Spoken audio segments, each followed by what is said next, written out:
खमा गणिसा, सबसे पहले आप लोग ये ऑडियो क्लिप सुनिए। पण तर तीनू कहती यो है काम ना करिया जाइले अंत ने यो है करया तुमने क्या सोच रहा है। मैं तारे को राज जाऊंगा नहीं मार रेल तले कटूंगा चलो। तो ऑडियो क्लिप आप लोगों ने सुन ही ली होगी।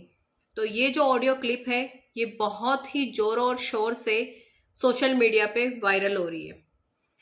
और इस ऑडियो क्लिप में जैसा कि आपने सुना है कि लड़की रो रो कर साहिल नाम के लड़के से बात कर रही है और उस लड़के के द्वारा उसको दिया गया धोखा वो उस लड़के के सामने वो बता रही है। और एक और लड़की है कोई सानिया बामनी के बारे में भी वो बात कर रही है। तो चलिए बात करते हैं इस बारे में। तो इस छोटे से ऑडियो क्लिप जो ये ऑडियो क्लिप आपने सुना है उस ऑडियो क्लिप से हमारी युवा पीढ़ी और तमाम लड़कियों को यह सीख तो ले लेनी चाहिए कि परिवार, माँ बाप यही अपने होते हैं, दूसरा कोई अपना नहीं होता है। दूसरों पे किसी पे विश्वास नहीं किया जा सकता।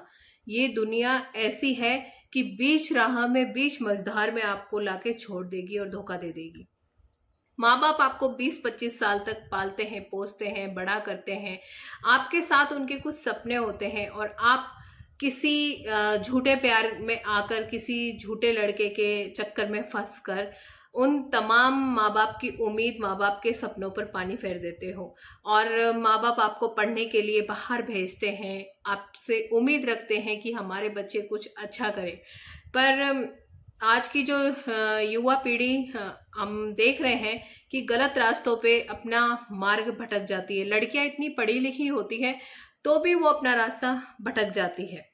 तो कृपया करके जितनी भी बहनें हैं वो कभी भी किसी भी लड़के की धोखाधड़ी या धोखेबाजी में ना आए, क्योंकि माँ बाप आपके लिए कभी भी गलत नहीं सोचेंगे, गलत नहीं करेंगे। माँ बाप अगर ऐसा कुछ हो भी जाता है तो माँ बाप अपनी जिम्मेदारी या आप उनके लिए एक जिम्मेदारी हो, वो अपनी जिम्मेदारी से कभी मुंह नहीं मोड़ेंगे। सबसे ज्यादा प्यार माँ बाप अपने बच्चों से करते हैं, तो माँ बाप से ज्यादा प्यार आपसे कोई नहीं कर सकता। ये सब गलतफहमी होती है और आप इनके चक्करों में आकर ऐसा करती हो और आखिरी रास्ता सिर्फ आत्महत्या ही बचता है। तो मैं आपको बता दूं कि उस लड़की ने आत्महत्या कर ली है।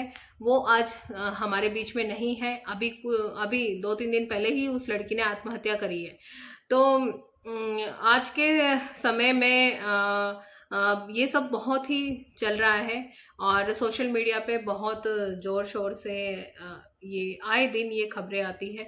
तो इस तरह के जो ऐप वगैरह होते हैं और इस तरह के जो ऑडियो क्लिप्स वायरल उन ऐप के द्वारा हो जाते हैं, तो कृपया करके मेरा गवर्नमेंट से भी मेरी रिक्वेस्ट है कि इन ऐप को बंद किया जाए कि ऐसे ऑडियो क्लिप वायरल होते हैं और हमारे जो देश की युवा पीढ़ी है इनके लिए ये एक जहर का काम कर रहे हैं।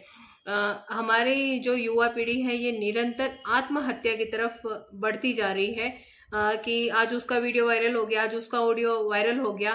तो लड़कियां सबसे पहले उनका जो उनकी थिंकिंग होती है आत्महत्या कि हमने आत्महत्या कर ली और इससे हमारा पीछा छूट गया। नहीं, आपका पीछा तो छूट गया पर आपके परिवार वालों का क्या? इस तरह की हरकतें जो लड़कियां करती हैं उनके परिवार के 7 पीढ़ी तक का जीना हराम हो जाता है। वो 7 पीढ़ी तक मुंह उठा के जीने के लायक नहीं रहते हैं।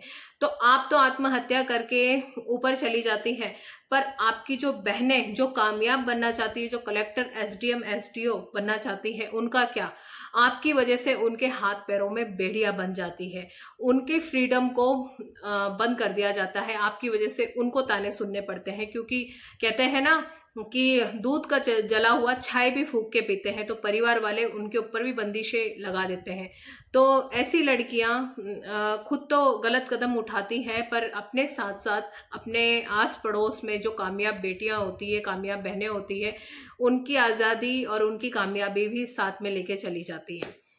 तो यही कहना चाहूँगी कि मेरे कहने का यही मतलब है कि लड़कियां जो मेरी बहनें हैं कुछ ऐसा काम करें जिससे माँ बाप, परिवार की और समाज में आपकी इज्जत और आपके परिवार की इज्जत हमेशा बनी रहे।